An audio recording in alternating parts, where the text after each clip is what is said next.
만큼만 깨달을 수 있도록 이렇게 했습니다. 그에게 전체를, 물론 그런 경우도 있어요. 아브라함은 가나안 땅을 주겠다는 약속을 받고도 한 푼도 못 받았죠. 그런데 하나님은 가나안 땅이 무엇을 상징하는지 이걸 알아요. 그렇죠? 가나안 땅은 모형인 하나님의 나라이지만 이것은 모형이다. 그냥 장래에 정말로 소중한 땅은 하나님께서 완성하실 하나님의 나라다.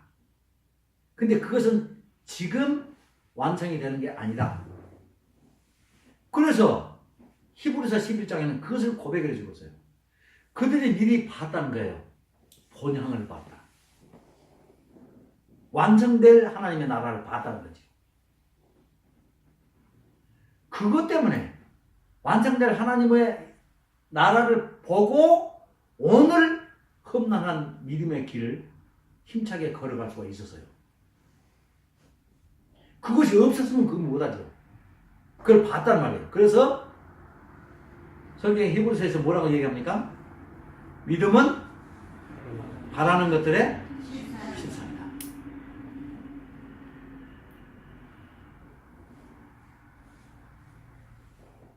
하나님은 일찍이 아브라함에게 그의 선하신 하나님 나라의 계획, 창설의 계획을 알리셨고 구속사의 이론으로서 그를 동참시키셨습니다.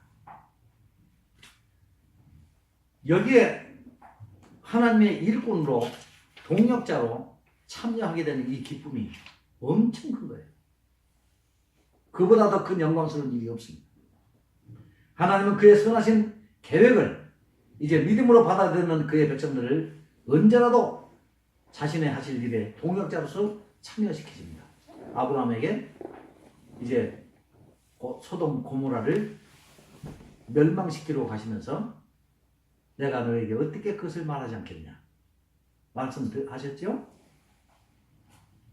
하나님은 창세기 3장 15절에서 최초로 인간 구원의 계획을 발산하신 후에 이제 시대마다 믿음으로 구원 얻는 길을 감추지 않으셨어요. 다시 말하면 미래에 완성될 하나님 나라에 참여할 그의 백성도 중요하지만 오늘 이 구속사가 지상 역사에서 진행되는 동안에 그의 뜻을 따르고 있는 그의 백성들에게 그의 뜻을 감추시지 않았다는 거예요. 절대 감추지 않습니다. 드러내 보여주십니다. 그것이 은혜예요. 하나님은 아브라함에게 그와 그의 후손들이 무엇을 위해서 어떻게 살아야 할 것과 또 왜 그의 후손이 애굽에 내려가야 하는지를 말씀하셨어요. 창세기 15장에서 하나님은 아브라함에게 가나안 땅을 주실 것을 약속하셨지요. 그러나 그 전에 그 약속의 땅 가나안을 손에 넣기 전에 너의 후손들은 애굽으로 내려가서 이제 400년 동안 애굽 사람들의 노예로 지낼 것이라고 이렇게 말씀하셨어요. 그러니까 창세기를 복받는 비결로서 축복받고 하나님의 백성으로서의 영광스러운 삶을 살기로 작정하는 그렇게 생각하는 사람들에게는 이 부분을 이해할 수가 없는 거예요. 축복인데 세상 사람들도 아무도 받을 수 없는 이 엄청난 하나님으로부터 오는 축복이고 그의 백성이 되는 영광을 받는 사람들이 어째서 태어나지도 않은 것들이 애굽에 들어가서 노예로서 무려 400년 이상이나 살아야 되는가? 이것이 축복일 것인가? 근데 왜 이것이 축복인가? 그건 영적인 의미로 이해하지 않는 한 알 수가 없는 것입니다. 하나님은 아직 태어나지도 않은 아브라함의 후손들이 왜 400년을 노예로 살아야 하는지 그것도 400년 후에 일어날 일을 아브라함에게 계시하셨고 이때 아브라함은 하나님께 항의하지 않은 것으로 보아서 하나님의 구원의 이 경륜 하나님의 나라 창설의 전 로드맵을 이 아브라함이 깨달았다. 이해했다. 근데 성경에는 이해했다는 말이 없지만 아까도 말씀드렸대로 아브라함에게 복음을 전했다. 그 복음의 핵심이 무엇입니까? 그리스도 동안 하나님의 나라 아니겠습니까? 적어도 400년 후에 아브라함의 후손들이 애굽의 노예가 되는 이유가 앞으로 그들이 저지른 죄의 결과가 아닌 것이 분명합니다. 그렇죠? 왜냐하면 그들이 범한 죄에 대한 처벌이라고 한다면 그 처벌 때문에 400년 노예 생활을 해야 한다면 어떻게 출생하기도 전에 먼저 죄의 판결부터 이렇게 미리 받을 수가 있냐 말입니다. 말이 안 되죠? 결국 아브라함의 후손들이 애굽의 노예가 되는 것과 또 이것은 죄와 벌에 따른 구도가 아닌 다른 문제가 개입됐다 하는 것을 알 수가 있습니다. 그리고 애굽의 종이 된다고 잠시 동안 종이 된다고 하는 이것도 우리가 생각하는 그런 저주나 불행이 아니라 축복이라는 사실이에요. 그렇게라도 해서 하나님의 나라를 그리고 구속을 스스로 많은 백성들에게 증거할 수 있는 영광을 가진 것이 중요하죠. 그래서 많은 사람들이 복음의 사역자들이 순교를 하면서 기쁨으로 갈 수가 있었어요. 창세기 37장 5절부터 11절에 보면 요셉이 꿈을 꾸지요. 요셉이 연속으로 꾼 두 꿈은 그가 하나님의 구속사 중심에 있고 그를 중심으로 해서 하나님의 구속사가 이루어질 것에 대한 예고였습니다. 그러니까 뭐 영광스럽게 자기 형제들의 우두머리가 되고 아버지 위에 올라서는 대단한 사람이 된다고 하는 그런 내용이 아닙니다.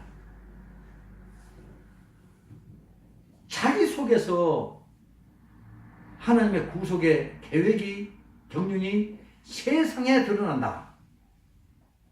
그리고 자기의 역할에 따라서 자기의 족속들이 구원을 받는다. 이것이 쓰라린 것일지라도 자기 속을 자기를 통해서 이것이 실현이 된다는 것에 아마 큰 의미를 가지고 있었을 거예요. 하나님께서 보여주신 그 꿈은 그의 일생을 통해서 실현이 되었고 야곱의 인생 전체를 지배했을 것입니다. 여러분이 살다 보면 가끔씩 좀 신기한 꿈을 꿀 때가 있지요. 의미심장한 어떤 꿈을 꿨을 때 참 오래가지고 eto록가요. 저희 집사람이 저한테 실버가지고 이런 얘기 했어요. 그 자기 마을에 어떤 그 점을 잘 친다든가 이발사든가 그 사람이 있었는데 미래를 잘 얘기해 준대요. 근데 우리 집사람한테 이렇게 얘기했대요. 당신은 60대 이후에 인생이 쫙 풀릴 것이다. 시계가 거꾸로 간다. 시계가 거꾸로 간다. 이렇게 얘기했대요. 근데 그걸 얘기를요, 사실 오자마자 했어요, 저한테. 그래서 내가 지금도 가끔씩 그 얘기를 하면서 그 사람 참 영하다.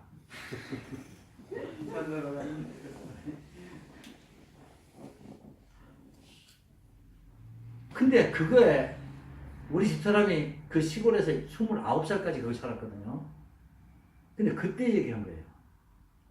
근데 그것이 그래서 잊어버리지 않고 60이 다 될 때까지 기억하고 있었단 말이에요. 그거 나한테도 얘기해 줬어요. 그래서 나는 그 얘기가 무엇인가 하고 오늘날 이루어진 얘기하고 딱 생각해보니까 딱 맞은 거예요, 지금. 딱 맞아요. 내가 좀 우스운 얘기를 했습니다만은 여러분들도 그런 뭔가 좀 의미심장한 어떤 얘기가 있을 때 딱 귀담아 듣지 않겠어요? 근데 이거 참 신기한 얘기가 거듭 2번씩이나 요셉에게 꾸어졌어요. 그래서 이 얘기를 자기 아버지나 형제들에게 했을 때 어떤 대우를 받을 것이고 어떤 그 멸시를 받게 될지 모르지 않았을 거예요. 근데 이것이 내 개인이 꾼 꿈이 아니라 뭔가 의미심장하고 암시적인 의미가 가졌기 때문에 했을 거예요. 근데 이제 어떤 설교자는 그런 얘기를 해요. 이 사람이 좀 겸손해서 좀 신중한 사람이었으면 왜 그따위 소리를 하느냐고. 꿈을 꿨으면 자기 마음속에 그냥 담아두고 있을 뿐이 그러면 되지.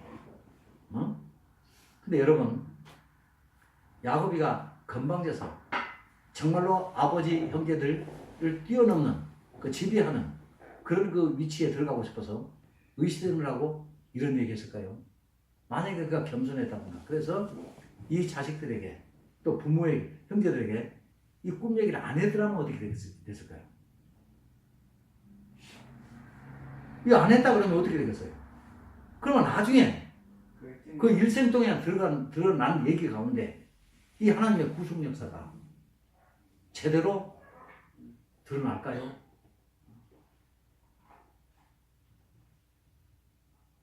이건 겸손한 얘기, 교만한 얘기가 아니에요. 그런 식으로 보면 안 된다는 얘기예요. 성경은 우리의 얘기가 아닙니다. 독특한 오직 유일무이한 하나님의 역사를 기록해 놓은 책이에요. 성경을 계시라고 그러지 않습니까? 계시는 뭡니까? 계시는 하나님의 자기 폭로라고 그랬어요. 자기 스스로 폭로하는 얘기예요. 이건 하나님께서 요셉의 입을 통해서 앞으로 이 가문에서 이 가정에서 이런 구속의 역사가 진행이 될 것이라고 하는 예고예요. 누가 누구에게 건방지고 안 건방지고 이런 게 아니에요. 성경을 그런 식으로 보면 안 된다 그랬어요. 얘기 들었죠? 아마 모르겠는데 이 특별한 이 꿈 때문에 요셉이는 일평생 동안 그 꿈을 잃지 않았을 거예요. 그리고 이 꿈과 함께 나중에 그게 고백한 내용을 한번 들어보세요. 정확하게 일치합니다. 그러나 우리가 유념해야 할 것은 그 꿈을 이루려고 하는 요셉의 피나는 노력 때문에 그가 장수할 수가 있었다. 이렇게 생각한다면 하나님의 구속의 경륜은 완전히 사라지게 되는 것이죠. 그래서 이 꿈의 문제, 이 본문을 가지고 많은 목회자들이 이렇게 설교하는 걸 제가 들었어요. 꿈을 가져라. 꿈이 없는 민족, 가정, 개인은 망한다. 꿈을 꾸라. 지금 야곱이가 꿈을 꾸어가지고 자기가 이런 꿈을 꾸고 그걸 이루게 하려고 애쓰고 피나는 노력해서 힘들게 노력을 해서 이룬 그런 것입니까? 이게 그런 거예요? 근데 왜 꿈을 꾸라 그럽니까? 꿈이 없는 민족은 망한다는 말에 그런 얘기 왜 합니까? 우리가?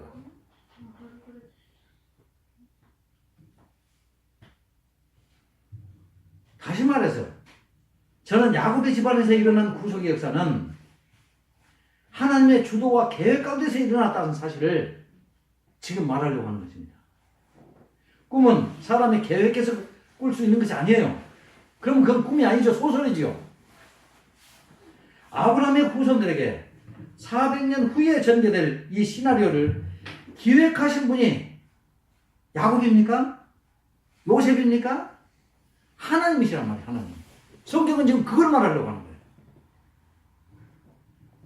아브라함에게 계시하셨던 이 400년 후의 계획들과 요셉의 시대에 발생한 그 가정 구원의 사건은 하나님이 인류에게 나타내시는 원대한 구원의 드라마가 이렇게 시대를 관통해서 중단 없이 아브라함에게 약속했던 그 약속이, 언약이 이제 실제적으로 중단 없이 이 땅 위에서 진행되고 있다 하는 그런 계시입니다.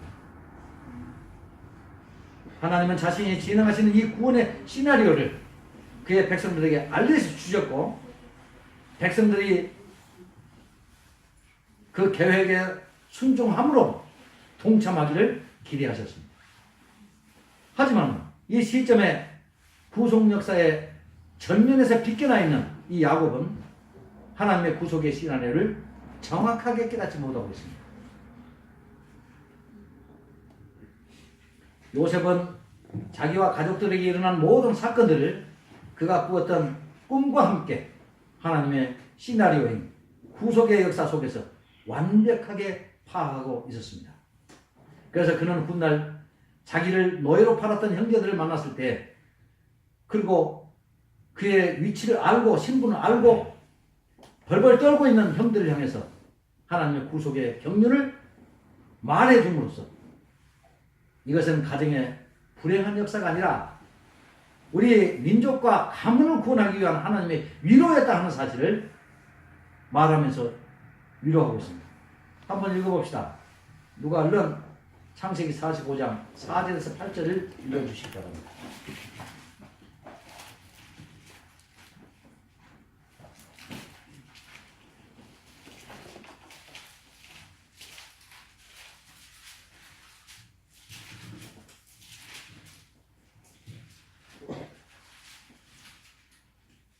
(45장) 4절 8절. 요셉이 형들에게 이르되 내게로 가까이 오소서. 그들이 가까이 가니 이르되 나는 당신들의 아우 요셉이니 당신들의 애굽에 판 자라. 당신들이 나를 이곳에 팔았다고 해서 근심하지 마소서. 한탄하지 마소서. 하나님이 생명을 구원하시려고 나를 당신들보다 먼저 보내셨나이다. 이 땅에 2년 동안 흉년이 들었으나 아직 5년은 밭가리도 못하고 추수도 못할지라. 하나님이 큰 구원으로 당신들의 생명을 보존하고 당신들의 후손을 세상에 두시려고 나를 당신들보다 먼저 보내셨나니 그러자 나를 이리로 보낸 이는 당신들이 아니요 하나님이시라. 하나님이 나를 바로에게 아버지로 삼으시고 그 온 집의 주로 삼으시며 애굽 온 땅의 통치자로 삼으셨나이다. 예, 이렇게 이 요셉이는 자기의 일대기에서 일어나고 있는 그 비정한 사건, 그리고 자기의 승진 사건, 그리고 이 모든 자기에게서 일어났던 사건들을 전부 다 하나님의 경륜 안에서, 하나님의 계획 안에서 발전되고 있고 진행되고 있다는 사실을 그는 깨닫고 있는 것입니다. 성경이 이것은 요셉이가 말하는 것이 아니라 성경이 말하고 싶어하는 내용이에요. 하나님은 약속하신 것을 어떤 경우 어떤 경륜을 거쳐서라도 반드시 실현하고 있다. 이것을 세상에 드러내 보이시는 사건이란 말입니다. 그는 그의 가족들에게 일어났던 사건들이 하나님께서 주도하셨던 구속 경륜의 계시 때문에 유발됐다. 이것을 알고 있어요. 그러므로 당신들이 나를 팔았다고 해서 떨지 말아라. 하나님께서 하신 일이다. 이렇게 말할 수 있죠. 그렇습니다. 이렇게 구속의 경륜을 아는 사람과 모르는 자의 차이는 왕과 죄수의 차만큼이나 큽니다. 오늘날 설교자들이 요셉처럼 성경의 역사를 하나님의 구속의 경륜 안에서 인식한다면 인간들의 속세 지향적 성공남은 강단에서 사라지게 될 것입니다. 다시 말하면 신학교에서 가장 중요한 부분이 무엇입니까? 성경을 문맥적으로 설교할 수 있고 문맥적으로 풀이할 수 있는 그것만 가르쳐주면 돼요. 그러면 절대로 이런 축복이나 팔고 그 번영주의적인 그리고 사람을 들어서 우리의 교훈에 모범을 삼는 이런 설교는 할 수가 없게 되는 것입니다. 여러분 그렇지 않겠습니까? 요셉이처럼 잘 살고 못 살고 먹고 벌고 부자 되고 이런 것이 아니라 그는 부자이면서도 그 얘기를 안 해요. 거기에 집착 안 해요. 하나님의 구속의 역사라고 자기의 모든 자기에게서 일어났던 모든 내용, 사건들을 이렇게 설명하고 있어요. 이걸 알면 이제 그가 그 땅에 살든지 아니면 그 땅에 묻히든지 뭘 하든지 이제는 자유로워요. 모든 해석이 곁길을 안 나간단 말이에요. 그러면 오늘날 교회에서 모든 믿음의 선진자든가 이 인물들에게 초점을 맞추거나 잘 살고 못 사는데 그리고 선악 혹은 윤리 비도덕 이런 데 관심을 갖고 포인트를 맞춰서 성경을 설교하고 있다는 말은 무슨 말이겠어요? 다시 말하면 그 설교자는 하나님의 구속의 경륜, 전체 구속의 역사를, 그 경륜을 모르고 있다는 얘기예요. 명확하게 그렇습니다. 모르고 있다는 얘기예요. 알면은 절대 그렇게 할 수가 없어요. 오늘 이 본문에 나오는 이 사람이 전체의 구속의 하나님의 그 경륜 가운데 어떠한 역할을 통해서 우리에게 하나님의 하시는 일을 드러내고 있는가, 이것을 설명하게 될 것이 아닙니까?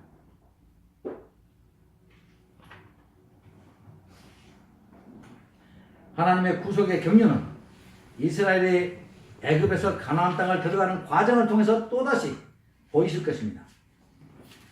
이제 이스라엘이 왜 애굽으로 내려가는 것을 허락하고 또 가야 되는지 명확하게 드러났어요. 요셉의 일대기가 그렇듯이 이제 이스라엘은 애굽에서 나와서 가나안 땅에 가는 과정 속에서 일어나는 하나님의 구원의 메시지를, 무엇이 그 구원의 핵심인가 하는 것을 배워야 돼요. 자기가 배워서 세상에 알려야 됩니다. 그래서 모든 사람들에게 하나님의 구원이 어떻게 이루어지고 있고 구원의 핵심이 무엇인가, 이걸 보여야 되는 역할이에요. 이렇게 하나님은 구약에서 비록 친히 육신을 입지는 아니하셨지만은 역사의 배후에서 그의 백성들을 그가 목적하신 구속의 장으로 이끌고 계신다는 사실을 알아야 됩니다. 이것이 하나님 주도의 구속의 역사인 것입니다. 하나님은 목회자들에게 의해서 하나님의 구속 경륜 안에서만 이렇게 해석권을 주셨을 뿐입니다. 요셉은 그의 일생이 거의 예수님의 일생과 겹쳐지는 사건으로 나타나고 있어요. 참 요셉의 일생을 보면요, 너무 쉬워요. 그 개인의 어떻게 그 자수성가했던 그 형극을 이기고 성공한 그런 성공담이 아니라 너무나도 쉽게 그의 삶은 예수님의 삶과 연결시켜주는 삶을 살고 있어요. 구약에, 그것도 초창기 창세기에서 미리 하나님의 아들이 오셔서 구원의 대핵심으로서 어떤 역할을 할 것인가 정확하게 보여줘요. 한번 볼까요? 그가 꾼 꿈과 아버지의 특별한 사랑을 받던 라헬의 소생으로 태어나서 야곱의 사랑을 독차지하였다는 그 이유 하나로 그의 형제들의 미움의 대상이 되었습니다. 그렇죠? 요셉이가 왜 형제들로부터 시기를 받고 또 미움 받습니까? 그 아버지가 부인이 4명이 있었죠.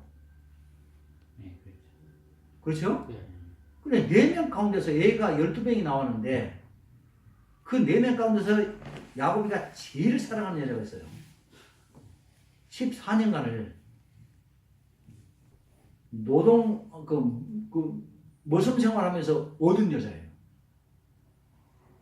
그러니까 얼마나, 그래서 여자를 사랑했겠어요? 그 여자 속에서 태어났으니까, 지 엄마를 닮아서 태어났으니까 얼마나 또 이뻐하겠어요. 이쁨을 받는다, 특별하게 사랑을 독차지하지 않는다, 이것 때문에 다른 형제들이 질투하겠죠. 가만 보니까 이제 야곱이는 이 아이한테 일도 안 시켰어요. 다른 애들은 채색 옷을 안 입혔는데 채색 옷도 막 입혔다 그래. 그러면 누가 봐도 질투 나겠죠. 근데 이것을 이용해가지고 야곱이가 참 잘못했다, 이도 저도 다 자기 자식인데 어째서 이렇게 했을까, 편애했다, 그러니 자식들 그 세대에 저렇게 불행한 일이 나오지, 이렇게 말하는 사람이 있어. 이거는 어떤 차원에서 성경을 본 겁니까? 왜 이런 얘기가 나오고 있어요?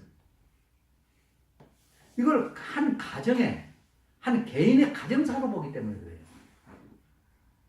성경이 하나님이 세상에 드러난 자기의 계시, 즉 자기 폭로라는 그것을, 이런 방법을 통해서 하나님께서 그의 계시를 세상에 전하는 이런 그 하나님 주도의 해석 원리를 알지 못하기 때문에 그런 거죠.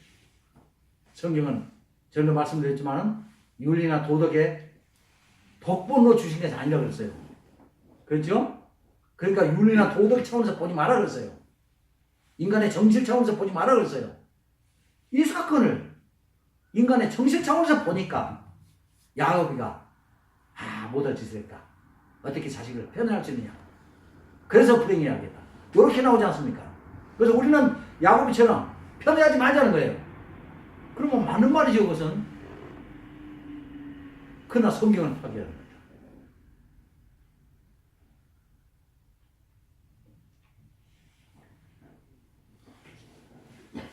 근데 야곱이가 요셉이를 특별히 이렇게 사랑했다.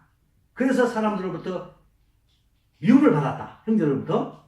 그러면 그것이 어떻게 예수님께서 똑같이 적용이 되는가? 보세요. 예수님께서 자신을 계시하실 때 오셔서 세상에 오셔서 뭐라고 그랬어요? 하나님과 나는 하나다 그랬어요. 나를 보는 자는 하나님을 봤다. 내 속에 하나님이 계시고 나는 하나님과 충만하다. 이렇게 말씀하셨죠? 그러니까 네가 요셉의 아들이요 갈릴리 출신인데 우리가 뻔히 알고 있는데 네가 하나님과 동격으로 또 뿐만 아니라 네 죄사함을 받았느니라 충풍병자 이렇게 말했어요. 왜 하나님만 사용할 수 있는 말이거든요. 그러니까 죽이려고 하는 거예요. 넌 죽어야 되겠다는 거죠. 그죠? 보세요. 요셉이가 아버지의 사랑을 독차지하고 그렇기 때문에 형제들이 미워했죠. 예수님이 하나님과 완전한 하나를 이루고 사는 하나님의 아들이시요 독생자고 얘기하니까 사람들이 이걸 예쁘게 안 봤죠? 죽여야 되겠다는 거죠. 하나님으로부터 예수님께서는 무슨 말씀을 드렸냐면 이는 내 사랑하는 아들이니 너희는 저의 말을 들으라. 마치 꿈을 꾼 요셉이 그의 꿈을 형제들에게 유포했다는 유사성이 여기에 있습니다. 그런 연유로 예수님도 당시에 유대교 지도자들로부터 미움과 질식의 대상이 되었던 것입니다. 그가 그의 형제들에 의해서 노예로 팔렸다는 것은 예수님이 그의 제자에게 팔리셨음과 겹쳐지지 않습니까? 그죠? 임집사님 겹쳐지죠?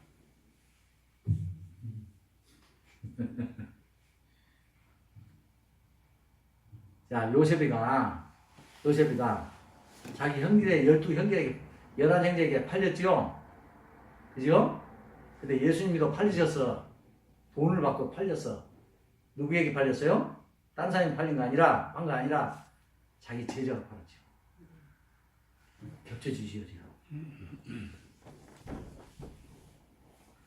몸값을 거론하고 있는 것도 동일하죠. 그죠? 숫자는 조금 달라. 그도 몸값을 자기 형제를 파는데 얼마 계산하죠? 예수님의 제자 가룟 유다가 예수님을 팔 때도 은 30 계산하죠? 지금 겹쳐지죠? 또한 그가 보디발의 집에서 아주 충성을 했음에도 불구하고 억울하게 누명을 쓰고 아주 중형을 받는 내용이 나오죠. 그런데 예수님께서도 총독 본디오 빌라도로부터 너는 죄가 없다 무죄하다 그랬죠. 선고를 받았죠. 그런데 최악의 형벌을 줘버려요. 데스 페널티. 그리고 십자가의 형에 처해지는 것도 예수님과 어째 겹쳐지지요? 요셉은 감옥에서도 하나님의 경륜 가운데 행해지고 있는 역사적인 꿈을 해석했습니다.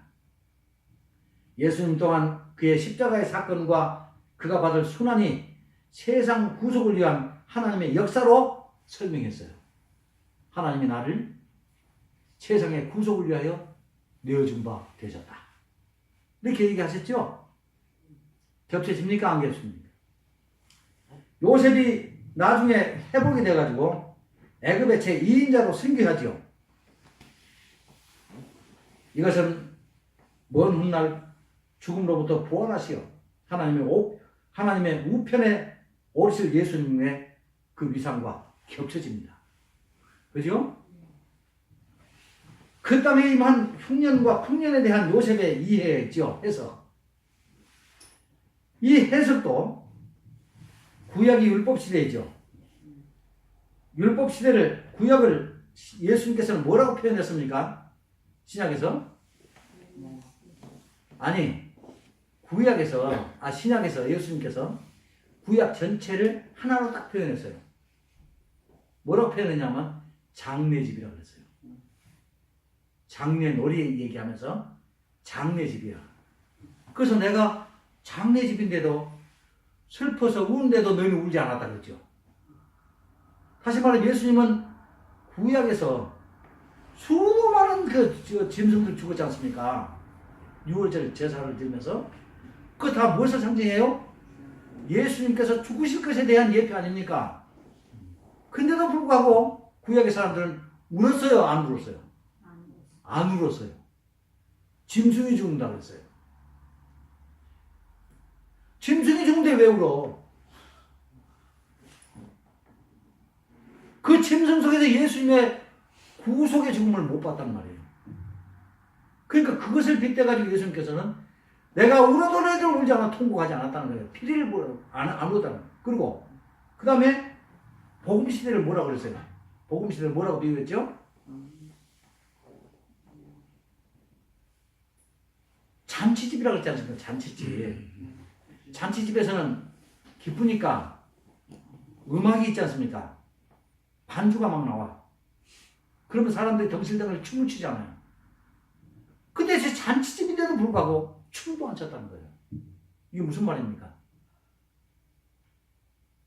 예수님께서 이제 오셨으니까 새 시대가 됐지 않습니까? 구약은 예수님을 보내주시겠다는 약속인데 기다리고 기다렸어요. 수천 년 동안 안 오셨잖아요. 예수님을 볼 수 있는 간접적인 방법은 그 짐승을 통해서 봤어요. 희생을 당한 짐승을 통해서. 그러다가 직접 왔어. 그리고 내가 그다. 내가 직접 왔다. 구약의 약속대로 언약대로 왔다. 직접 얘기하셨어요. 그러면 그 예수님을 보면서 이제 어떻게 해야 합니까? 환호를 지르고 수천 년 동안의 수건이 이제 이루어졌구나.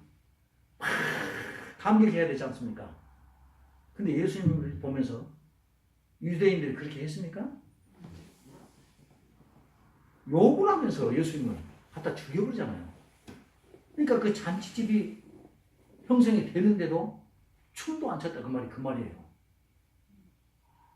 이해가 되시죠? 네. 그러니까 신약은 구약